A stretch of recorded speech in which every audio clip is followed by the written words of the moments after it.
Okay, so Game of Thrones season 1, episode 10. So everybody around all over the place is getting news of Ned's that Ned is basically was executed or whatever the case may be. Rob is going off. They demanded him the king of the north over there where he at with all the people that he got with him. Um, Tyrion is like telling his father back at the camp that they at. He's like, look, now everything is gonna get out of hand. I know you wanted to work with Rob because at all this, Tywin was still wanting to work with Rob because Rob is going to be a good fighter. His father trained him well and this and that, blah blah blah. But he can't even do that now because Joffrey had ordered the execution of Ned. Sansa is still with Joffrey or whatever. Basically, like she cannot stand him now. You know what I'm saying? Because he said that he was going to um, he said that he was going to give the father mercy, but he didn't.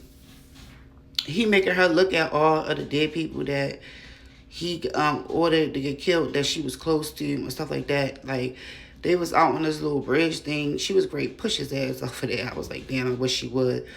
But the hound had seen it and pulled her butt. Like, that ain't what you want to do. Like, the hound was like, you might as well get used to this because it seemed like he gonna be treating you like this for a minute. I'm like, shit. But if you can see the look on Sansa's face, like she really can't stand him. She was like, he said, oh, how about when all this is over, I'll have the head of your traitorous brother up there too. And she was like, well, maybe he'll give me your head like that. Like Sansa ain't playing around with this boy. Like she cannot stand him at all. Like she really want him gone.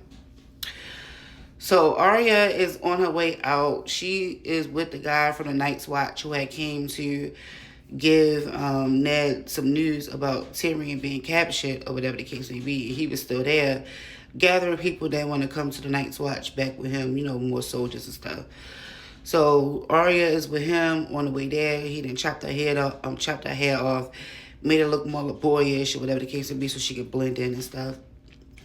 And riding along with them is Gendry as well, who is Robert Baratheon's bastard son, who is probably one of the people that's in line to be the heir behind Stannis and Renly. Okay, so it would be Robert is gone, Stannis Baratheon is next in line for the king to be king, and then Renly Baratheon, and then it would be Gendry, even though he's a bastard, right? So that's just how that line go. So what else happened in this one? So yeah, Catherine and them, they all distraught, or whatever the case may be.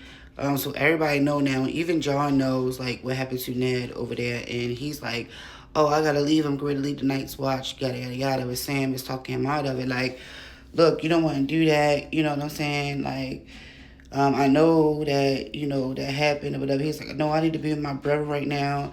I'm going to go get Joffrey. Like, he is so upset about all of that. You know what I'm saying? So he ended up leaving, but then they end up bringing him back. Sam and a couple of other boys that's close to him, they was like, yeah, you need to come back. They had said the oath in the woods or whatever, and he ended up coming back. But the commander knew that he had got up out of there for real. Because he be knowing everything. And plus, he training Jon to be the next commander anyway. So what else happened? Oh, so Tywin is supposed to be the hand of the king. Okay, and Jaime Lannister is supposed to be the head of the king's guard. Jaime is captured by Robert Stark and Catherine Stark, that whole group right now. And Tyrion is with his father. Okay, so his father basically told him, I need you to go to King's Landing, act as the hand of the king for me. And if they give you any problems, you should be able to handle it, because he's starting to, like, he's actually giving Tyrion some recognition. Like, yeah, I didn't even know that you was as smart as, as you putting on right now. Like, I didn't even know you was as smart. Like, that's a huge compliment, from coming from somebody who basically tried to sabotage his son's love life, right? His whole time, or whatever, or basically like shun him because he's small, or because his mom, his mother died at childbirth, so they just don't like Tyrion for real. But Tywin will do anything for all his kids, even Tyrion, to be honest. Even though he don't really, out of all his kids, he don't really deal with him with that. And I feel like out of all his kids, the one that's more like him is freaking Cersei. But yeah.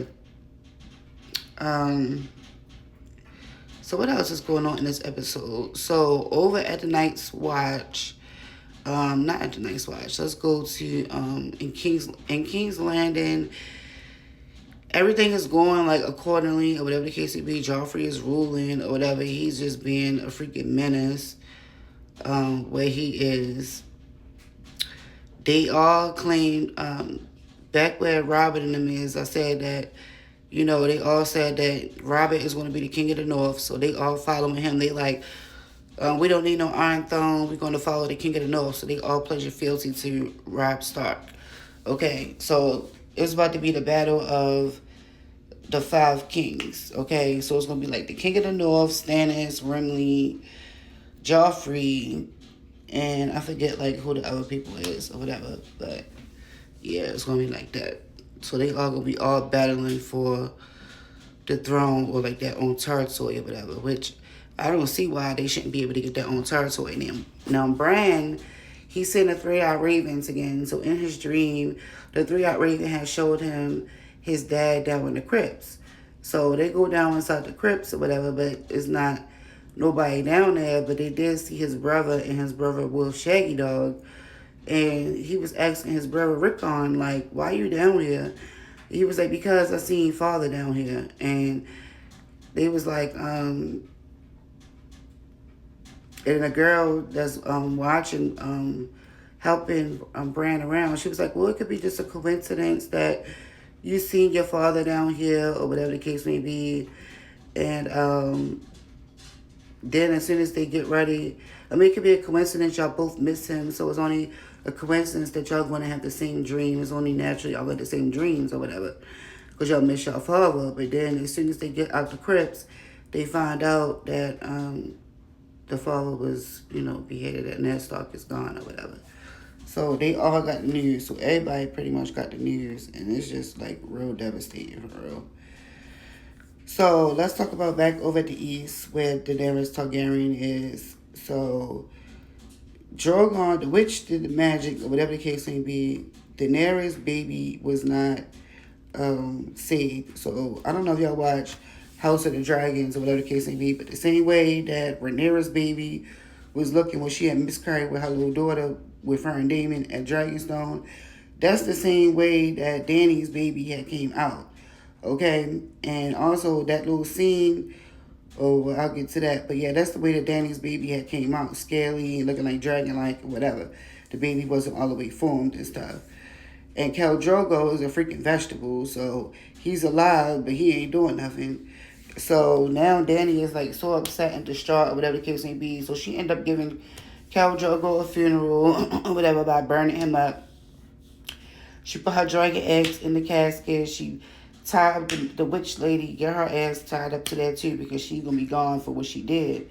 Because the witch lady does shit on purpose, because she said now nobody ain't gonna be doing nothing. Like the witch lady really did that on purpose because of what Khal Drogo people had did to her people, pretty much.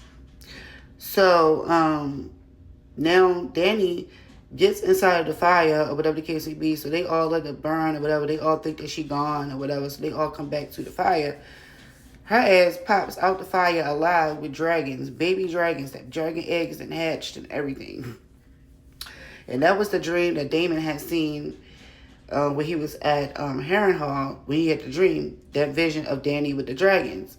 So the dragons do come back, and he do see his lineage grow, or whatever the case may be, years later. So yeah, that was pretty much what I wanted to say about all of that. And that vision from Daemon is in House of Dragons with, I think it was in season 1, maybe, or 2. But yeah, y'all go ahead and like the video.